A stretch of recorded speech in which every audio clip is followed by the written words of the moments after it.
Back to Beena's training class. 6ാം ക്ലാസ്സിലെ social സയൻസിൻ്റെ 5ാമത്തെ ചാപ്റ്റർ ആവും ഞങ്ങളെ കൾച്ചർ ആൻഡ് കൾച്ചറൽ ഡൈവേഴ്സിറ്റീസ്. 6ാം ക്ലാസ്സിലെ സോഷ്യൽ സയൻസിൻ്റെ 5ാമത്തെ ചാപ്റ്ററാണ് കൾച്ചർ ആൻഡ് കൾച്ചറൽ ഡൈവേഴ്സിറ്റീസ്. സംസ്കാരവും സാംസ്കാരിക വൈവിധ്യങ്ങളും. സംസ്കാരങ്ങളെക്കുറിച്ചാവും ഞങ്ങളെ കൂടുതലും പഠിക്കാനുള്ളത്. സംസ്കാരവും സാംസ്കാരിക വൈവിധ്യങ്ങളും. ആദ്യത്തെ 4 ചാപ്റ്ററിൻ്റെ ലിങ്ക് നമ്മൾ ഇട്ടിട്ടുണ്ടായിരുന്നു. ഓണപരീക്ഷ വരെ അവിടെ ആയിരുന്നു. ഓണപരീക്ഷ കഴിഞ്ഞിട്ട് ഇവിടെ മുതലാവും നിങ്ങളെ നല്ലതുപോലെ പഠിച്ച് വൃത്തിയായിട്ട് എഴുതിയെടുക്കണം കേട്ടോ. അതായത് ഞാനിപ്പോൾ നമ്മുടെ മലയാളം പുസ്തകം കാണിക്കുന്നതെങ്കിലും നമ്മുടെ നോട്ടുകളെല്ലാം മലയാളവും ഇംഗ്ലീഷും കൂടെ കേട്ടോ. അപ്പോൾ ഇംഗ്ലീഷ് മീഡിയക്കാർ നോട്ട് കാണുമ്പോൾ നിങ്ങൾക്ക് അറിയാം കേട്ടോ. അപ്പം നിങ്ങൾക്ക് ഇംഗ്ലീഷ് മീഡിയക്കാരാണെങ്കിൽ തന്നെയും നിങ്ങൾ ആ സംഭവം എന്തുവാണെന്നൊന്ന് മനസ്സിലാക്കി വെക്കണം കേട്ടോ. കാരണം നോട്ട് വരുമ്പോൾ എന്താണെന്ന് അറിയണ്ടേ. ഇവിടെ നോക്കൂ നിങ്ങളിവിടെ ഇന്ത്യയുടെ വൈവിധ്യത്തെക്കുറിച്ച്. പാഠത്തിൻ്റെ പേര് സംസ്കാരവും സാംസ്കാരിക വൈവിധ്യങ്ങളുമാണ്. നമ്മുടെ ഇന്ത്യയുടെ വൈവിധ്യത്തെക്കുറിച്ച് നമ്മുടെ പ്രഥമ പ്രധാനമന്ത്രിയായ നമ്മുടെ ആദ്യത്തെ പ്രധാനമന്ത്രി ആരാന്ന് ഓർത്തു വെച്ചേക്കണേ, ജവഹർലാൽ നെഹ്റു ആണ്. ഇന്ത്യയെ കണ്ടെത്തൽ എന്ന പുസ്തകത്തിൽ കുറിച്ച വാക്കുകളാണ് നമുക്കിവിടെ ഒരു ബോക്സിനകത്തിൽ തന്നിരിക്കുന്നത്. ഓരോന്നും മനസ്സിലാക്കി പോണേ കുഞ്ഞുങ്ങളെ. ഇന്ത്യയുടെ വൈവിധ്യത്തെക്കുറിച്ച് നമ്മുടെ പ്രഥമ പ്രധാനമന്ത്രിയായ, അതായത് നമ്മുടെ ആദ്യത്തെ പ്രധാനമന്ത്രിയാണ് ജവഹർലാൽ നെഹ്റു. അദ്ദേഹം ഒരു പുസ്തകം എഴുതിയിട്ടുണ്ടായിരുന്നു. ആ പുസ്തകത്തിന് അവിടെ തന്നെ 2 വൺ വേർഡ് ക്വസ്റ്റ്യൻ വരുന്നുണ്ടല്ലേ. നമ്മുടെ പ്രഥമ പ്രധാനമന്ത്രി ആരാണെന്നും അത് ഞാൻ എഴുതിയിട്ടില്ല കുഞ്ഞുങ്ങളെ. അതൊക്കെ കാരണം ഓൾറെഡിയാണ് നമ്മുടെ, അതൊക്കെ ടെസ്റ്റിൽ തന്നെ ഉണ്ട് കേട്ടോ. ഫസ്റ്റ് പ്രഥമ പ്രധാനമന്ത്രി ആരായിരുന്നു? ജവഹർലാൽ നെഹ്റു ആണ്. അദ്ദേഹത്തിൻ്റെ പുസ്തകത്തിൻ്റെ പേര് അറിഞ്ഞിരിക്കണേ, ഇന്ത്യയെ കണ്ടെത്തൽ എന്നതാണ് കേട്ടോ. In the discovery of India എന്നാണ് പുസ്തകത്തിൻ്റെ പേര്. അപ്പോൾ ഈ പുസ്തകത്തിൽ കുറച്ച് വാക്കുകൾ, അദ്ദേഹം എഴുതിയ പുസ്തകത്തിലെ കുറച്ച് വാക്കുകളാണ് നമുക്ക് ഇവിടെ ഈ ബോക്സിനകത്തിൽ തന്നിരിക്കുന്നത്. അദ്ദേഹം ഇവിടെ നിൽപ്പുണ്ട്. അപ്പോൾ നോക്കിയേ, ഇന്ത്യ പല നിറങ്ങളും ഭാഷകളും പാരമ്പര്യങ്ങളുമുള്ള രാജ്യമാണ്. നമ്മൾ ഇന്ത്യക്കാരല്ലേ കുഞ്ഞുങ്ങളെ. നമ്മുടെ രാജ്യം എന്ന് പറഞ്ഞാൽ എന്താണ്? പല നിറങ്ങളും പല ഭാഷകളും പാരമ്പര്യങ്ങളും ഉള്ള ഒരു രാജ്യമാണ്. വടക്ക് മഞ്ഞു മൂടിയ ഹിമാലയം മുതൽ തെക്ക് കടലോരങ്ങൾ വരെ ഓരോ പ്രദേശത്തിനും തനതായ സംസ്കാരമുണ്ട്. എണ്ണമറ്റ ഉത്സവങ്ങളുടെയും സംഗീതത്തിൻ്റെയും നാടാണ് നമ്മുടേത്. നമ്മുടെ എന്തൊക്കെയോ നിങ്ങളില്ലയോ, നമുക്ക് എന്തെല്ലാം ഉത്സവങ്ങളാണ് അല്ലേ. എണ്ണമറ്റ ഉത്സവങ്ങളുടെയും സംഗീതത്തിൻ്റെയും നാടാണ് നമ്മുടെ ഇന്ത്യയെക്കുറിച്ച് പറയുകയാണെങ്കിൽ എന്തൊക്കെയുണ്ടെന്ന് നോക്കിയേ. വ്യത്യസ്തങ്ങളായ നൃത്തരൂപങ്ങൾ, ഓരോന്നും നമ്മുടെ ജനങ്ങളുടെ വ്യത്യസ്തമായ കഥകൾ പറയുന്നുണ്ട്. എന്നിരുന്നാലും ഈ വൈവിധ്യങ്ങൾക്കിടയിൽ മഹത് വ്യക്തികളായ ചിന്തകരുടെയും യോദ്ധാക്കളുടെയും ജീവിതകഥകളാൽ സമ്പന്നവും ശക്തവുമായ ഐക്യബോധം നാം പങ്കിടുന്നുണ്ട്. ഭിന്നതകളെ ഉൾക്കൊള്ളാനും വൈവിധ്യത്തിൽ ഐക്യം കണ്ടെത്താനുമുള്ള കഴിവിലാണ് ഇന്ത്യയുടെ ശക്തി കുടികൊള്ളുന്നത്. ഇത് അവലംബം നോക്കിയേ, ഇന്ത്യയെ കണ്ടെത്തൽ. ജവഹർലാൽ നെഹ്റുവിൻ്റെ ഒരു പുസ്തകത്തിൻ്റെ പേരാണ് കുഞ്ഞുങ്ങളെ ഇന്ത്യയെ കണ്ടെത്തൽ, ദ ഡിസ്കവറി ഓഫ് ഇന്ത്യ എന്നാ നോക്കിയേ. 1946. ഇതൊക്കെ വൺ വേർഡായിട്ട് ചോദിക്കാൻ കൊള്ളാവുന്നതാണ്. നമ്മൾ കുറേ വൺ വേർഡുകളൊക്കെ പഠിച്ചിട്ടുണ്ട്, ഓർമ്മയുണ്ടോ? അപ്പോൾ അത് ഇപ്പോൾ ഒന്നാമത് നോക്കിയേ, പ്രഥമ പ്രധാനമന്ത്രി ആരാണ്? ജവഹർലാൽ നെഹ്റു ആണ്. അദ്ദേഹത്തിൻ്റെ പുസ്തകത്തിൻ്റെ പേരാണ് ഇന്ത്യയെ കണ്ടെത്തൽ എന്നായിരുന്നു. ആ പുസ്തകം തയ്യാറായി 1946. അപ്പോൾ ഇതെല്ലാം വൺ വേർഡായിട്ടുള്ള കാര്യങ്ങളേ ഉള്ളൂ കേട്ടോ. ഇനി അതിൻ്റെ ക്വസ്റ്റ്യൻ ആൻസറായിട്ട് നമുക്ക് തന്നിരിക്കുന്നതൊക്കെ ഏതൊക്കെ വൈവിധ്യങ്ങളാണ് ഇവിടെ സൂചിപ്പിക്കുന്നത്? ഇവിടെ നോക്കൂ കുഞ്ഞുങ്ങളെ, നമ്മളെന്താ പല ഭാഷകൾ നമ്മുടെ രാജ്യത്തുണ്ട് അല്ലേ. ഫസ്റ്റ് തന്നെ എന്താണ്? പല നിറങ്ങളും പല ഭാഷകളും ഒക്കെയാണ്. അപ്പോൾ അതൊരു ക്വസ്റ്റ്യൻ ആൻസറായിട്ട് നമുക്ക് എഴുതാം. നോക്കിക്കേ, കാണാൻ പറ്റുന്നുണ്ടോ? There are the words of our first prime minister. നോക്കണേ കുഞ്ഞുങ്ങളെ, അത് ഞാൻ എഴുതിയിട്ടുണ്ട്. ഫസ്റ്റ് പ്രൈം മിനിസ്റ്റർ ആരാണ്? Jawaharlal Nehru. In these book, അദ്ദേഹത്തിൻ്റെ book the discovery of India ആണ്. Describing the diversity of India. Describing the diversity of India. ആ പുസ്തകത്തെക്കുറിച്ചുള്ള വാക്കുകളാണ് നമ്മുടെ ഈ മേളിൽ തന്നിരിക്കുന്ന കാര്യം. അതെന്തിനായി ഇവിടെ എഴുതിയെന്ന് ഇപ്പോൾ ചോദിക്കത്തില്ല. അതായത് ഇന്ത്യയുടെ വൈവിധ്യത്തെക്കുറിച്ച് നമ്മുടെ പ്രഥമ പ്രധാനമന്ത്രിയായ ജവഹർലാൽ നെഹ്റു ഇന്ത്യയെ കണ്ടെത്തൽ എന്ന പുസ്തകത്തിൽ കുറിച്ച വാക്കുകളാണ് നമ്മളിപ്പോൾ ഈ പറഞ്ഞത്. അപ്പോൾ അതുമായിട്ട് ബന്ധപ്പെട്ടതാവും നിങ്ങളെ അടുത്ത ചോദ്യം വന്നത്. അതുകൊണ്ടാണ് ഞാൻ അത് എഴുതി വെച്ചത് കേട്ടോ. What are the diversities mentioned here? എന്തൊക്കെ വൈവിധ്യങ്ങളാണ് ഇവിടെ സൂചിപ്പിക്കുന്നതെന്ന് നമ്മുടെ ടെസ്റ്റ് ചോദിച്ചിട്ടുണ്ട്. അദ്ദേഹം ഭാഷ, ലാംഗ്വേജ്, ട്രഡീഷൻ പാരമ്പര്യത്തെക്കുറിച്ച്, റിലീജിയൻ മതത്തെക്കുറിച്ച്, ഫെസ്റ്റിവലിൽ ഉത്സവങ്ങളെക്കുറിച്ച്, കൾച്ചർ സംസ്കാരങ്ങളെക്കുറിച്ച് ഒക്കെ എക്സെട്ര അല്ലേ തുടങ്ങിയവ ഇവിടെ എക്സെട്ര ഇതൊക്കെ ആ പറഞ്ഞതിനകത്തിൽ ഉണ്ട് കേട്ടോ.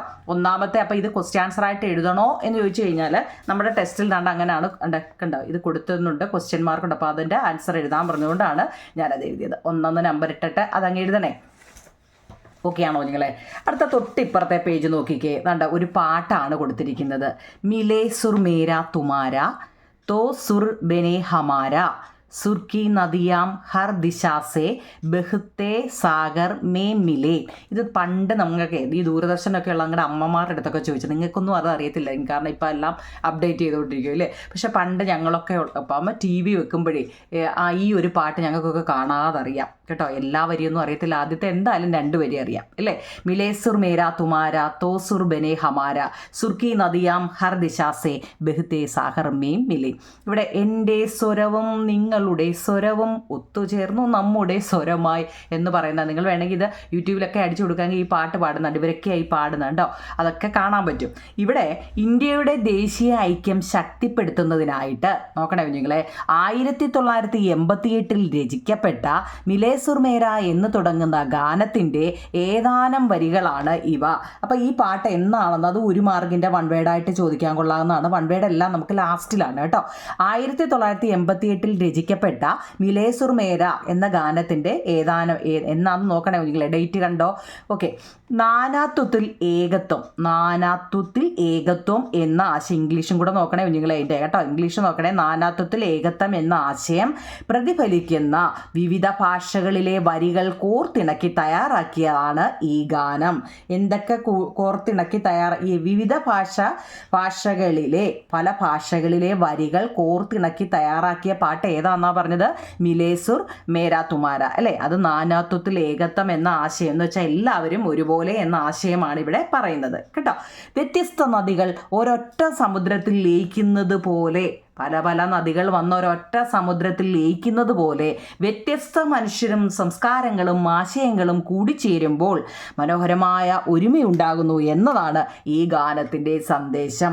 മിലേ സുർ മേരാ തുമാര എന്ന് പറയുന്ന ഗാനത്തിൻ്റെ സന്ദേശം എന്താണെന്ന് ചോദിച്ചു കഴിഞ്ഞാൽ എന്തൊക്കെയാണ് കുഞ്ഞുങ്ങളെ? ഇവിടം പോലെ എഴുതാം. വ്യത്യസ്ത നദികൾ കേട്ടോ. വ്യത്യസ്ത നദികൾ ഒരൊറ്റ സമുദ്രത്തിൽ ലയിക്കുന്നത് പോലെ വ്യത്യസ്ത മനുഷ്യരും സംസ്കാരങ്ങളും ആശയങ്ങളും കൂടിച്ചേരുമ്പോൾ മനോഹരമായ ഒരുമയുണ്ടാകുന്നു എന്നതാണ് ഈ ഗാനത്തിൻ്റെ സന്ദേശം. ഈ ഐക്യം വ്യക്തി തലത്തിൽ മാത്രമല്ല സാമൂഹിക തലത്തിലും പ്രധാനമാണ് കേട്ടോ. ദേശീയ ഐക്യം പ്രതിഫലിക്കുന്ന മലയാളത്തിലെ കവിതകളോ ഗാനങ്ങളോ കണ്ടെത്തി ക്ലാസ്സിൽ സംഘമായിട്ട് ആലപിക്കൂ എന്ന് പറയുന്നുണ്ട്. അപ്പം നോക്കിയേ, പിന്നെ ഒരു ബോക്സാണ് എൻ്റെ കേരളം സുന്ദരം. നമ്മുടെ കേരളം കണ്ടോ. അപ്പം നോക്കിക്കേ അവിടെ ഏതൊക്കെയുണ്ടോ. അവിടെ സദ്യ ഉണ്ടോ. സദ്യ ഇപ്പം നമ്മളങ്ങോട്ട് ഒരാഴ്ചയ്ക്ക് മുമ്പേ എല്ലാം കഴിച്ചതേ ഉള്ളൂ അല്ലേ. ഓണമൊക്കെ എങ്ങനെ ഉണ്ടായിരുന്നു നിങ്ങളെ? എല്ലാവരും അടിച്ചു പൊളിച്ചോ? എവിടെയൊക്കെ പോയി? കമൻറ്റ് ബോക്സിലൊന്ന് പറയണേ. നിങ്ങൾ ഓരോരുത്തരും ഓണത്തിന് എവിടെയൊക്കെ പോയി, എങ്ങനെയൊക്കെയായിരുന്നു എന്നൊക്കെ ഒന്ന് പറയണേ കേട്ടോ, ഒന്ന് അറിയാനാ. അപ്പം നോക്കി കുഞ്ഞുങ്ങളെ, കേരളപ്പിറവിയോട് അനുബന്ധിച്ച് തയ്യാറാക്കിയ ഒരു ബ്രോഷറാണ് നമ്മളിവിടെ തന്നിരിക്കുന്നത്. നമുക്കും ഇതുപോലെ ഒരു ബ്രോഷർ തയ്യാറാക്കിയാലോ? വിവിധ ഗ്രൂപ്പുകളായിട്ട് തിരിയുക, സാമൂഹ്യ ശാസ്ത്ര ലാബിലെ സൗകര്യങ്ങൾ ഉപയോഗപ്പെടുത്തി ഇന്ത്യയിലെ ഒരു സംസ്ഥാനത്തെയോ കേന്ദ്രഭരണ പ്രദേശത്തെയോ സംബന്ധിക്കുന്ന ഒരു ഡിജിറ്റൽ ബ്രോഷർ തയ്യാറാക്കി ക്ലാസ്സിൽ അവതരിപ്പിക്കൂ. അതിൽ ഭാഷ, വേഷം, കല, ആഘോഷങ്ങൾ, വിനോദം, ഭക്ഷണം മുതലായ വിവരങ്ങൾ അവിടെ ഉൾപ്പെടുത്തണമെന്നും പറയുന്നുണ്ട് കേട്ടോ. അതിനകത്ത് നിങ്ങൾ റഫായിട്ടൊന്ന് എഴുതാനേ ഉള്ളൂ, ക്വസ്റ്റ്യൻ ആൻസർ ആയിട്ട് അതിനകത്തിലില്ല. അടുത്ത നോക്കൂ നിങ്ങളെ, രാജസ്ഥാനിൽ നിന്നും തൊഴിലിനായിട്ട് കേരളത്തിൽ വന്ന് സ്ഥിരതാമസമാക്കിയ ഒരു കൂട്ടം കുടുംബത്തിലെ ഒരു അംഗമാണ് റിതി. നമ്മുടെ കഴിഞ്ഞ പാഠത്തിലേക്ക് കുറേ പേരെ അറിയോ, ഗ്രീസിൽ നിന്നും വന്നതും അല്ലേ. ഏതൻസും ഗ്രീസും ഒക്കെ ഓർമ്മയുണ്ടോ കുഞ്ഞുങ്ങളെ? ഇന്ത്യക്കാരും ഒക്കെ ഓർമ്മയുണ്ടോ? അപ്പോൾ ഇവിടെ രാജസ്ഥാനിൽ നിന്നും തൊഴിലിനായിട്ട് കേരളത്തിൽ വന്ന് സ്ഥിരതാമസമാക്കിയ ഒരു കൂട്ടം കുടുംബത്തിലെ അംഗമാണ് നമ്മുടെ റിതി. പേരോർത്തോണേ. ചോലവനം ഗവൺമെൻറ് UP സ്കൂളിലെ വിദ്യാർത്ഥിനിയായ റിതി തൻ്റെ കൂട്ടുകാരികൾക്കായി പങ്കുവച്ച സന്ദേശമാണ് താണ്ടി ഈ ബോക്സിൽ തന്നിരിക്കുന്നത്. നിങ്ങൾ ഇംഗ്ലീഷ് മീഡിയക്കാരൊന്ന് മനസ്സിലാക്കണേ കുഞ്ഞുങ്ങളെ. അപ്പോൾ റിതി എഴുതിയ എന്താ? റിതി കൂട്ടുകാരിക്ക് എഴുതിയതാണ്. നോക്കിയേ, പ്രിയപ്പെട്ട കൂട്ടുകാരെ, എന്തൊക്കെയുണ്ട് നമ്മുടെ സ്കൂളിലെ വിശേഷങ്ങൾ? ഹരിയാലി തീജ് എന്ന് പറയുന്ന ഒരു ആഘോഷം കേട്ടോ. ഹരിയാലി തീജ് ആഘോഷിക്കാനാണ് ഞാൻ എൻ്റെ നാട്ടിലേക്ക് വന്നത്. ശ്രാവണ മാസത്തിലാണ് നമ്മുടെ നമ്മുടെ കേരളത്തിലെ ചിങ്ങമാസത്തിന് അവർ പറയുന്നത് ശ്രാവണ മാസം എന്നാണ് കേട്ടോ. ചിങ്ങമാസം നമ്മുടെ ഇപ്പോൾ ഈ മാസം അല്ലേ, ഇപ്പം നമ്മൾ ചിങ്ങമാസത്തിലല്ലേ, ഈ മാസത്തിന് അവർ പറയുന്നത് എന്താണ്, ഹരിയാലി തീജ് ആഘോഷിക്കാനാണ് ആ കുട്ടി നാട്ടിലേക്ക് വന്നത്. ശ്രാവണ മാസത്തിലാണ്, അത് കേരളത്തിലെ ചിങ്ങമാസം. ഞങ്ങൾ തീജ് ആഘോഷിക്കാറുള്ളത്, കേരളത്തിൽ ഓണത്തിന് ഊഞ്ഞാലിടാറുണ്ടല്ലോ, തീജ് ആഘോഷത്തിന് ഞങ്ങളും ഇവിടെ ഊഞ്ഞാലിടാറുണ്ട്. പുതിയ പുതിയ വസ്ത്രങ്ങൾ, മധുര പലഹാരങ്ങൾ, ബന്ധുവീടിലേക്കുള്ള വിരുന്നുപോക്ക്, അങ്ങനെ ഒത്തിരി ഒത്തിരി വിശേഷങ്ങൾ ഈ ആഘോഷത്തിൻ്റെ ഭാഗമാണ്. തീജ് ആഘോഷത്തിൻ്റെ പ്രത്യേകത എന്തൊക്കെയാണെന്ന് ചോദിക്കാം കുഞ്ഞുങ്ങളെ കേട്ടോ. എന്തൊക്കെയാണ്? അതുപോലെ തന്നെ പുഷ്കർ മേളയും ഗജമേളയും ഞങ്ങൾ ആഘോഷിക്കാറുണ്ട്. ഇത്തരം ആഘോഷവേളകളിൽ പുരുഷന്മാർ തലപ്പാവും കോട്ടുമാണ് ധരിക്കാറുള്ളത്. പുരുഷന്മാർ നോക്കൂ, നിങ്ങളൊന്ന് ആലോചിക്കുക, തലപ്പാവെന്ന് വെച്ച് കഴിഞ്ഞാൽ അറിയാമല്ലോ, തലപ്പാവും കോട്ടുമാണ് ധരിക്കാറുള്ളത്. സ്ത്രീകൾ പാവാടയും ചോളിയും, അതായത് ബ്ലൗസും എന്നാണ് ഇവിടെ ഉദ്ദേശിക്കുന്നത്, സാരിയും ഒക്കെ ധരിക്കാറുണ്ട്. കൂടുതൽ വിശേഷങ്ങൾ ഇനി നേരിട്ട് പറയാം. ഓണത്തിന് മുന്നേ ഞാൻ അങ്ങ് എത്തും. ഞങ്ങൾ പാകം ചെയ്ത ഇവിടുത്തെ സ്പെഷ്യൽ മധുര പലഹാരം നിങ്ങൾക്ക് എല്ലാവർക്കും കൊണ്ടുവരാം എന്ന് നമ്മുടെ റിതി പറയുന്നതാണ് കേട്ടോ. കാണാൻ പറ്റുന്നുണ്ടായിരുന്നോ? റിതി പറയുന്നതാണ് കേട്ടോ കുഞ്ഞുങ്ങളെ. അപ്പോൾ ഇവിടെ ചോദ്യം നോക്കിയേ, ഓണത്തോട് സാമ്യമുള്ള എന്തെല്ലാം സവിശേഷതകളാണ് രാജസ്ഥാനിലെ തീജ് ആഘോഷത്തിന് ഉള്ളത്? അപ്പം നമുക്ക് രണ്ടാമത്തെ അത് നോക്കാം.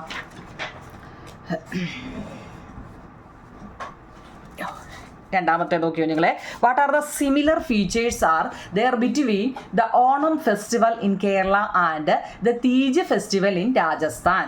ചോദ്യം നമ്മുടെ ഇംഗ്ലീഷിൻ്റെ കണ്ടായിരുന്നോ? What are the similar features are there between the Onam festival in Kerala and the Teej festival in Rajasthan? ഓണത്തോട് സാമ്യമുള്ള ഏതെല്ലാം സവിശേഷതകളാണ് രാജസ്ഥാനിലെ തീജ് ആഘോഷത്തിന് ഉള്ളത്? രാജസ്ഥാനിൽ നോക്കിയോ നിങ്ങളെ, ശ്രാവണ മന്ത് അല്ലേ, ശ്രാവണ മാസമാണ്. Sweets, feasting at relatives houses, put swing, new cloth അല്ലേ. ഇപ്പം നമ്മൾ പറഞ്ഞായിരുന്നു അല്ലേ, അവർ ശ്രാവണ മാസം എന്ന് വെച്ചാൽ നമ്മുടെ ഇവിടുത്തെ ചിങ്ങമാസത്തിന് അവർ പറയുന്നത് ശ്രാവണ മാസം അല്ലേ. പിന്നെ സ്വീറ്റുകൾ ഉണ്ടാക്കുന്നു, കഴിക്കുന്നുണ്ട് അല്ലേ, മധുര പലഹാരങ്ങളും, പിന്നെ റിലേറ്റീവ്സിൻ്റെ വീട്ടുകളിൽ പോകുന്നു, ഊഞ്ഞാലിടുന്നു, പുതിയ ഡ്രസ്സ് ഇടുന്നു അല്ലേ. കേരളത്തിലോ ചിങ്ങമാസത്തിലാണ് അല്ലേ നമ്മൾ ഓണം ആഘോഷിക്കുന്നത്. നമ്മളും എന്തൊക്കെയാണ് ഈ പറയുന്നതൊക്കെ നമ്മളും ചെയ്യുന്നുണ്ട് അല്ലേ. ഊഞ്ഞാലിടുന്നുണ്ട്, ന്യൂ ക്ലോത്ത്സ് പുതിയ ഡ്രസ്സ് ഇടുന്നുണ്ട്, സ്വീറ്റ്സുകൾ ഉണ്ടാക്കുന്നുണ്ട്, ഫീസ്റ്റിംഗ് അറ്റ് റിലേറ്റീവ്സ് ഹൗസ് അല്ലേ, ഓണസദ്യകളൊക്കെ ഇല്ലേ. അതായത് നോക്കിയേ, മലയാളം മീഡിയക്കാർ നോക്കൂ നിങ്ങളെ, രാജസ്ഥാൻ ശ്രാവണ മാസത്തിലാണ് തീജ് ആഘോഷിക്കുന്നത്. മധുര പലഹാരങ്ങൾ, ഊഞ്ഞാല്, പുതുവസ്ത്രങ്ങൾ, ബന്ധുവീടുകൾ വിരുന്ന് പോകുന്നു, ഇതൊക്കെ നമ്മൾ ഓണത്തിന് ചെയ്യുന്നതാണ് അല്ലേ. കേരളത്തിലോ ചിങ്ങമാസത്തിലാണ് ഓണം ആഘോഷിക്കുന്നത്.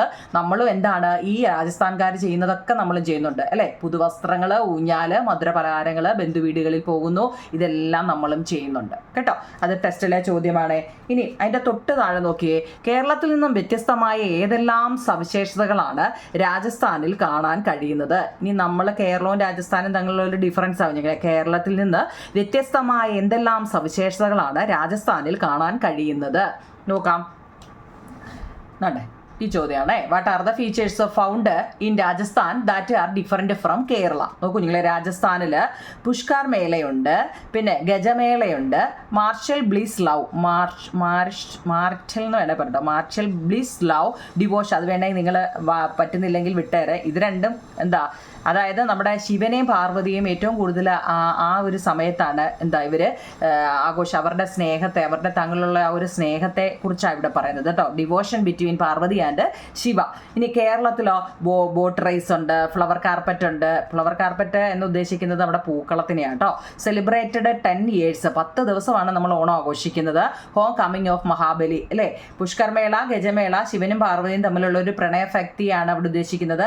നിങ്ങൾക്കത് അറിയില്ല എന്ന് ഈ രണ്ടെണ്ണം ആയാലും മതി കേട്ടോ. പുഷ്കർമേളയുണ്ട്, ഗജമേളയുണ്ട് അല്ലേ. കേരളത്തിലോ വള്ളംകളിയുണ്ട്, പൂക്കളമുണ്ട്, 10 ദിവസത്തെ ആഘോഷമുണ്ട്, മഹാബലിയുടെ ഗൃഹപ്രവേശമുണ്ട് അല്ലേ. ഇതെല്ലാം എന്താണ് കേരളത്തിലുള്ള ഓണം പ്രമാണിച്ചുള്ള കാര്യമാണ്. അപ്പം പുഷ്കർമേളയും ഗജമേളയൊക്കെയാണ്. അല്ലാതെയും നമ്മൾ പറയുന്നുണ്ട് എന്താ ഇത്ര ആഘോഷങ്ങളുമായി നിങ്ങൾക്ക് വേണമെങ്കിൽ ടെസ്റ്റ്, നിങ്ങളുടെ ഈ ടെസ്റ്റ് ഉണ്ടല്ലോ കുഞ്ഞുങ്ങളെ. അപ്പോൾ അവർ ഇത്തരം ആഘോഷവേളയിൽ പുരുഷന്മാർ തലപ്പാവും കോട്ടുമാണ് ധരിക്കാറുണ്ട്. വേണേൽ അതും കൂടി ഇതിൻ്റെ കൂടെ ആഡ് ചെയ്യാം കേട്ടോ. ഇത്തരം ആഘോഷങ്ങളിൽ പുരുഷന്മാർ തലപ്പാവും കോട്ടുകളുമാണ് ധരിക്കാറുണ്ട്. ഇംഗ്ലീഷ് മീഡിയക്കാരുടെ ടെസ്റ്റിലുണ്ടേ.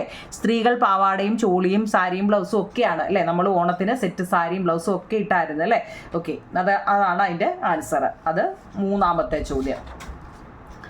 അപ്പം നോക്കി കുഞ്ഞിലെ അടുത്ത രാജസ്ഥാനിലും കേരളത്തിലെയും ഭക്ഷണം നോക്കണേ കുഞ്ഞിലെ. രാജസ്ഥാനിലെയും കേരളത്തിലെയും ഭക്ഷണം, വസ്ത്രം, ആചാരങ്ങൾ, ആഘോഷങ്ങൾ എന്നിവയിലെ ചില സാമ്യങ്ങളും വ്യത്യാസങ്ങളും നാം പരിചയപ്പെട്ടല്ലോ. ഓരോ നാടിനും ഇത്തരത്തിൽ ധാരാളം സവിശേഷതകൾ കാണാൻ കഴിയും. നിങ്ങളുടെ പ്രദേശത്തെ പ്രധാന ആഘോഷങ്ങൾ, ഭാഷ, വേഷം, ഭക്ഷണം, കലാകായിക വിനോദങ്ങൾ, സ്മാരകങ്ങൾ മുതലായവ സംബന്ധിച്ച് മുതിർന്നവരോട് അന്വേഷിച്ചറിഞ്ഞിട്ട് ചുവടെ കൊടുത്തിരിക്കുന്ന ആശയപടം പൂർത്തീകരിക്കുക എന്നാണ്.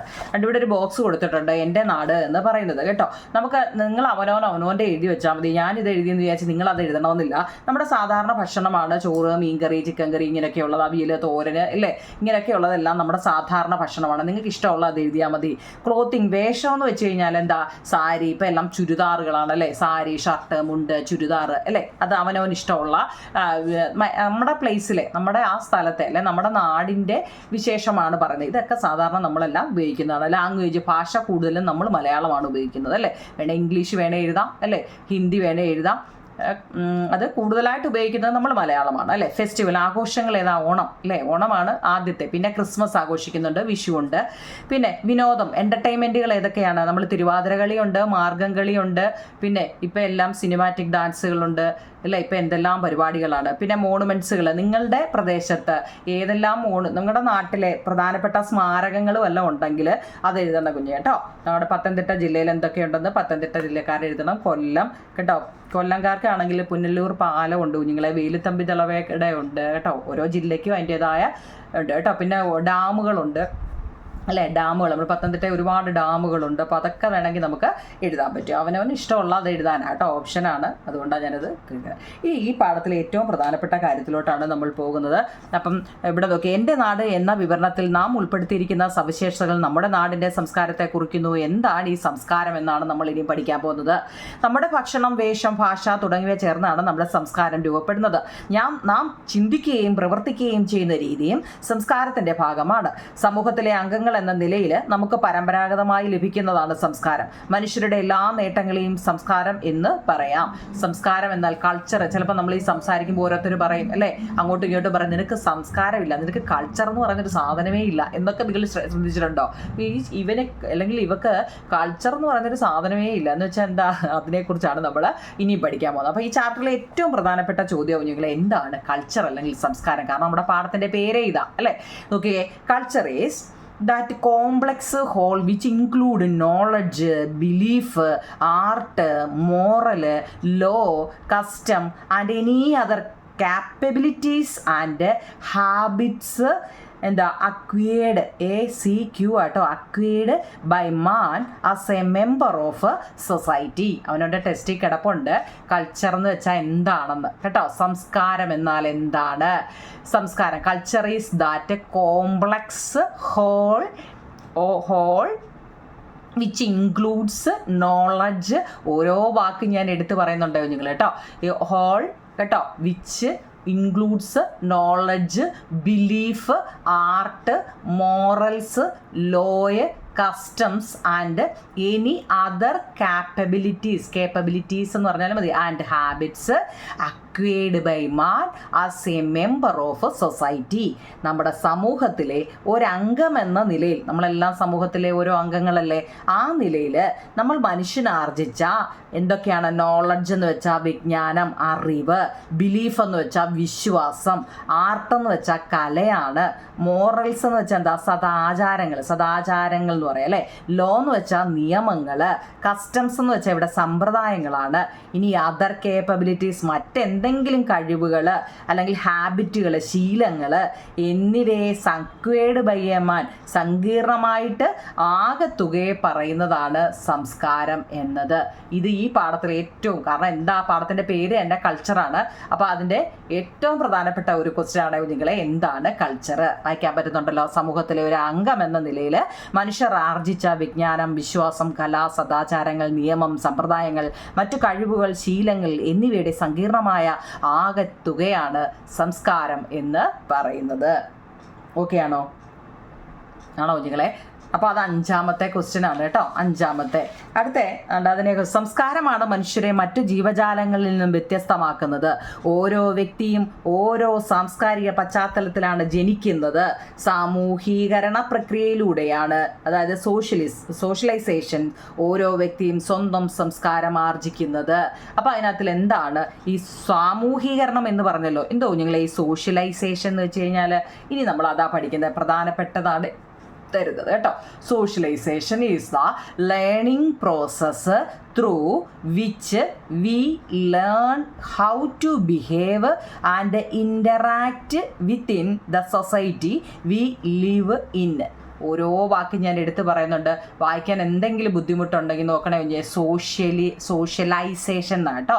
സോഷ്യലൈസേഷൻ, സാമൂഹീകരണം, is the learning process through which we learn how to behave and interact within the society we live in. നമ്മൾ ജീവിക്കുന്ന സമൂഹത്തിൽ നാം എങ്ങനെ പെരുമാറണമെന്നും ഇടപെടണമെന്നും പഠിച്ചെടുക്കുന്ന പ്രക്രിയയാണ് സാമൂഹീകരണം എന്ന് പറയുന്നത്. എൻ്റെ തൊട്ടിപ്പുറത്ത് കോമ്പോണൻസ് ഓഫ് കൾച്ചർ, സംസ്കാരത്തിൻ്റെ വിവിധ ഘടകങ്ങൾ ഏതെല്ലാം? Art, music, literature, philosophy, religion, science and so on are all different components of culture. കല, സംഗീതം, സാഹിത്യം, തത്വചിന്ത, മതം, ശാസ്ത്രം എന്നിവയെല്ലാം സംസ്കാരത്തിൻ്റെ വിവിധ ഘടകങ്ങളാണ്. വളരെ ഇമ്പോർട്ടൻ്റ് ആണ് കേട്ടോ. അത് വേണേൽ 7 നമ്പർ ഇടാൻ, ഞാൻ എഴുതിയില്ലായിരുന്നു. 7ാമത്തെ ക്വസ്റ്റ്യൻ നിങ്ങളെ കോമ്പോണൻസ് ഓഫ് കൾച്ചർ, സംസ്കാരത്തിൻ്റെ വിവിധ ഘടകങ്ങൾ ഏതെല്ലാം എഴുതിയെടുക്കണം. അടുത്ത 8ാമത്തെ ചോദ്യം, നമുക്ക് ടെസ്റ്റിനകത്തിൽ നമ്മൾ അതിനെക്കുറിച്ച് പറയുന്നത് ഇവയെല്ലാം മനുഷ്യനിർമ്മിതമല്ലേ? നമ്മൾ ഈ പറഞ്ഞതൊക്കെ മനുഷ്യൻ നിർമ്മിക്കുന്ന, എന്നാൽ സംസ്കാരം മനുഷ്യനിർമ്മിതം ആണെന്ന് കരുതുന്നത് അല്ലേ? സംസ്കാരത്തിൽ ഭൗതികവും ഭൗതികേതരവുമായ ഘടകങ്ങളുണ്ട്. പ്രത്യക്ഷത്തിൽ കാണാൻ സാധിക്കുന്നതും രൂപമുള്ളതുമായ ഭക്ഷണം, വസ്ത്രം, അത് നമ്മുടെ ക്വസ്റ്റ്യൻ ആൻസറിലുണ്ട്. മെറ്റീരിയൽ ഇവിടെ നോക്കൂ നിങ്ങൾ നോക്കാം. അടുത്ത ക്വസ്റ്റ്യൻ ആൻസർ 8ാമത്തെ ആട്ടോ. 8 number 8. Culture and material and non material components. മെറ്റീരിയലും ഉണ്ട്, നോൺ മെറ്റീരിയൽ കോമ്പോണൻസും ഉണ്ട്. സംസ്കാരത്തിൽ ഭൗതികവും ഉണ്ട്, ഭൗതികേതര ഘടകങ്ങളുമുണ്ട്. അപ്പോൾ എന്താ ഈ ഭൗതികേതര എന്ന് പറഞ്ഞാൽ? ഭൗതിക സംസ്കാരം എന്നാൽ എന്താണ്? മെറ്റീരിയൽ കൾച്ചർ എന്നാൽ എന്താണ്? ഫസ്റ്റ് അത് നോക്കിക്കേ. Food, clothing, household items and so on which can be seen on the surface and are tangible are the components of material culture. Food, clothing, household items and so on which can be seen on the surface and are tangible are the components of materials culture. എന്തോ നിങ്ങളെ പ്രത്യക്ഷത്തിൽ നമുക്ക് കാണാൻ സാധിക്കുന്ന രൂപമുള്ളതുമായ ഭക്ഷണമായാലും വസ്ത്രമായാലും വീട്ടുപകരണങ്ങളായാലും ഇതെല്ലാം, അതായത് നമുക്ക് കാണാൻ പറ്റുന്നതെല്ലാം ഭൗതിക സംസ്കാരത്തിലുള്ളതാണ് കേട്ടോ. നമുക്ക് കണ്ണുകൊണ്ട് കാണാൻ പറ്റുന്നതെല്ലാം ഭൗതിക സംസ്കാരത്തിൽ വരുന്നതാണ്. അങ്ങനെയാണെങ്കിൽ നോൺ മെറ്റീരിയൽ കൾച്ചറോ ഭൗതികേതരോ ബിലീഫ്, വിശ്വാസം അല്ലേ? നമുക്ക് ഒരാളോടുള്ള ഒരു വിശ്വാസം, തോട്ട്, ചിന്തകൾ, ഐഡിയ, ആശയങ്ങൾ, so on which are invisible ആണ് ആൻഡ് ഇൻടാഞ്ചിബിൾ ആണ് അല്ലേ? അതിനെ നമുക്ക് കാണാൻ പറ്റാത്ത, നമുക്കൊരാളോടൊരു സ്നേഹമുണ്ട് അല്ലേ? നമ്മുടെ ചിന്തകൾ, നമ്മൾ ഒരാളെ വിശ്വസിക്കുന്നത്, ഇതൊക്കെ കാണാൻ പറ്റുന്നുണ്ടോ? ഇതെല്ലാം നമ്മുടെ ഒരു തോന്നലുകൾ, ബിലീഫ്, തോട്ട്, വിശ്വാസങ്ങളായാലും ചിന്തകളായാലും ആശയങ്ങളാണ്, ഇതൊന്നും നമുക്ക് കാണാൻ പറ്റത്തില്ല അല്ല, ഇൻവിസിബിൾ ആണ്. ഇതിനെ പറയുന്ന പേരാവും ഞങ്ങളെ നോൺ മെറ്റീരിയൽ കൾച്ചർ അല്ലെങ്കിൽ ഭൗതികേതര സംസ്കാരം കേട്ടോ. 8ാമത്തത് മെറ്റീരിയൽ കൾച്ചറും നോൺ മെറ്റീരിയൽ കൾച്ചറും തമ്മിലുള്ള വ്യത്യാസം. കൾച്ചറിനെ കുറിച്ചാണ് നമ്മൾ പഠിക്കുന്നത്. ഇനി ഈ മെറ്റീരിയൽ കൾച്ചറും നോൺ മെറ്റീരിയൽ കൾച്ചറും നിങ്ങളുടെ ടെസ്റ്റിനകത്തിൽ ബോക്സ് ഇട്ട് ഏതൊക്കെയാണെന്ന് എഴുതാനാണ് എഴുതി വെച്ചിട്ടുണ്ട്. Shirt, book, house, bag, utensils, പാത്രങ്ങൾ, ബാഗ്, വാച്ച്, ഫോണ്, സ്പാഡ്, ഇതൊക്കെ നമുക്ക് കാണാൻ പറ്റുന്നതാണ്. ആ കാണാൻ പറ്റുന്ന എല്ലാം മെറ്റീരിയൽ കൾച്ചറാണ്. എന്നാൽ റിലീജിയൻ അല്ലേ, റിലീജിയൻ, ബിലീഫ്, മതവിശ്വാസങ്ങൾ നമുക്ക് കാണാൻ പറ്റില്ല. ലവ്, റെസ്പെക്റ്റ്, നോളജ്, മലയാളം എന്നൊക്കെ പറയുന്ന ഒന്നും നമുക്ക് കാണാൻ പറ്റത്തില്ല എന്നാണ് പറയുന്നത്. അപ്പം മെറ്റീരിയൽ കൾച്ചറും നോൺ മെറ്റീരിയൽ കൾച്ചറും. ഇനി find out how many language are printed on our currency note. നമ്മുടെ നോട്ടിനകത്തിലെ കറൻസി നോട്ടിനകത്തിൽ എത്ര ഭാഷകളുണ്ടെന്നുണ്ട് കേട്ടോ. 15 ഉണ്ട് കേട്ടോ. നിങ്ങൾ അത് വൺ വേർഡിന് ഉറപ്പായിട്ടും ചോദിക്കുന്നതാണ്. RBI ആണ് നമ്മുടെ കറൻസി അടിച്ചിറക്കുന്നത്. ഈ RBI 15 ലാംഗ്വേജ് ആണ് ഒരു കറൻസിയിൽ കൊടുത്തിരിക്കുന്നത്. കൊടുത്തിരിക്കുന്നത് കേട്ടോ. Enquire about which language are included in the constitution of India. നമ്മുടെ ഭരണഘടനയിൽ ഉൾച്ചേർത്തിരിക്കുന്ന ഭാഷകൾ ഏതൊക്കെയാണ്? നമ്മുടെ കോൺസ്റ്റിറ്റ്യൂഷൻസ്, ഭരണഘടന, ഇന്ത്യയുടെയാണ്, ഇന്ത്യൻ കോൺസ്റ്റിറ്റ്യൂഷൻ്റെ, അതായത് നമ്മുടെ ഭരണഘടനയിൽ ഉൾച്ചേർത്തിരിക്കുന്ന ഭാഷകൾ ഏതൊക്കെ? 22 ഭാഷകളുണ്ട്. The constitution of India included English and Hindi as official language കേട്ടോ, ആസ് യൂണിയൻ ലെവലിൽ. While 8th schedule list 22 recognized language that can be used in state and the central government. Indian ഭരണഘടന കേന്ദ്രതലത്തിൽ ഇംഗ്ലീഷും ഹിന്ദിയും മാത്രമാണ് ഔദ്യോഗിക ഭാഷകളായിട്ട് ഉൾപ്പെടുത്തിയിട്ടുള്ളത് കേട്ടോ. ഇവിടെ കേന്ദ്രത്തിൽ ഇന്ത്യൻ ഭരണഘടന കേന്ദ്രതലത്തിൽ ഇംഗ്ലീഷും ഹിന്ദിയും ഔദ്യോഗിക ഭാഷകളായിട്ട് ഉൾപ്പെടുത്തി. എന്നാൽ 8th ഷെഡ്യൂളിൽ നമ്മുടെ സംസ്ഥാനങ്ങളിലും കേന്ദ്ര സർക്കാരിനും ഉപയോഗിക്കാൻ വേണ്ടി 22 അംഗീകൃത ഭാഷകൾ പട്ടികകളായിട്ട് ഉൾപ്പെടുത്തിയിട്ടുണ്ട് കേട്ടോ. 22. അപ്പം മൊത്തം നമ്മളോട് ചോദിച്ചതിൻ്റെ ഉത്തരം 22 ഇംഗ്ലീഷും ഹിന്ദിയുമാണ് ഔദ്യോഗിക ഭാഷയായിട്ട് പറയുന്നതെങ്കിലും പിന്നീട് 8th ഷെഡ്യൂളിൽ പറയുന്നുണ്ട് ഈ 22 ഭാഷകൾ, ആ 22 നമുക്ക് അടുത്ത പാർട്ടിൽ, കാരണം അത് ഒത്തിരി ഉണ്ട് കുഞ്ഞുങ്ങളെ, അത് അറിഞ്ഞിരിക്കേണ്ട ഒന്നുമില്ല. എന്നാലും ഞാൻ വേണമെങ്കിൽ കമൻറ്റ് ബോക്സിൽ വേണമെങ്കിൽ പറയാം. അപ്പോൾ നമ്മൾ ഈ 11 ഉണ്ട് ഓൾറെഡി അല്ലേ. 11 ക്വസ്റ്റ്യൻ ആൻസറും വൃത്തിയായിട്ട് എഴുതിയെടുക്കുക. മനസ്സിലാവുന്നുണ്ടെങ്കിൽ നിങ്ങൾ ആ കമൻറ്റ് ബോക്സിൽ പറയാം, നമുക്ക് പാർട്ട് 2 ഇടാം കേട്ടോ. മനസ്സിലായെങ്കിലും അതുപോലെ ലൈക്കും ഷെയറും കമൻറ്റും സബ്സ്ക്രൈബും ഒക്കെ ചെയ്യണേ കുഞ്ഞുങ്ങളെ കേട്ടോ. അപ്പോൾ നമുക്ക് പാർട്ട് 2 കാണാം. ഓക്കെ കുഞ്ഞുങ്ങളെ, താങ്ക് യു.